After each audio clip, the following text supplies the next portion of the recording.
ఈరోజు స్పెషల్ చెన్నా మసాలా అండి. ఇది ఎలా చేయాలో చూద్దాం.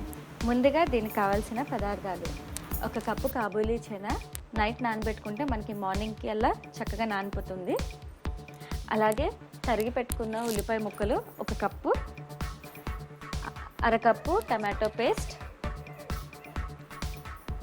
గరం మసాలా ఒక టీ స్పూన్, అలాగే కారం తగినంత, జీడిపప్పు, జీలకర్ర, ఆవాలు, పచ్చిమిర్చి, ఇంకా కరివేపాకు, నూనె సరిపడా, ఉప్పు తగినంత.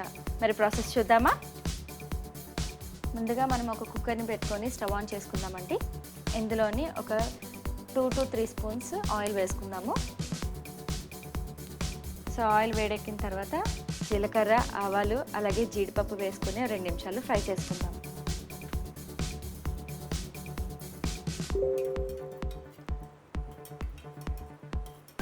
సో ఇది కలర్ మారిపోయింది కదండి, అంటే ఫ్రై అయిపోయింది. సో ఇందులోనే మనం కట్ చేసి ఉంచుకున్న పచ్చిమిర్చి అలాగే కరివేపాకు వేసుకొని ఇంకో 2 నిమిషాలు ఫ్రై చేసుకుందాం.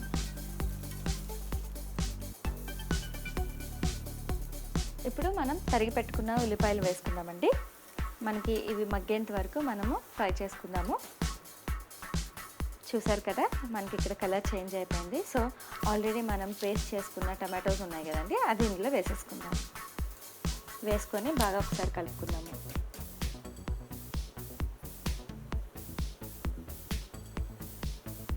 ఇందులోనే మనం కారం ఇంకా గరం మసాలా వేసుకొని కలుపుకొని కాసేపు ఉంచుకుందామండి. అంటే కాసేపు అలాగా ఉడకనిద్దాము.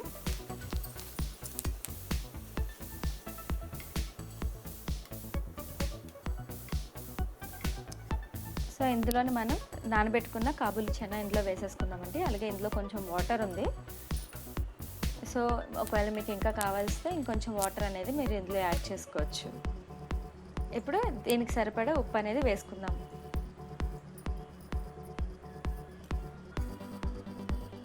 సో నాకు కొంచెం వాటర్ తక్కువ అయిందండి, అందుకని నేను కొంచెం వాటర్ అనేది యాడ్ చేస్తున్నాను.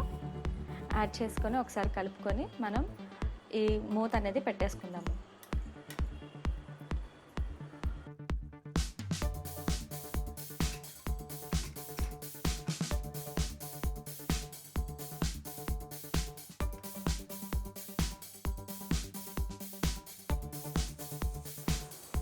చూసారు కదా, మనకి ఒక విజిల్ వచ్చేసింది. సో ఇప్పుడు మనం ఆవిరంతా పోయేంత వరకు అలా వదిలేసేయండి. ఆవిరి పోయిన తర్వాత తీసి చూద్దాము.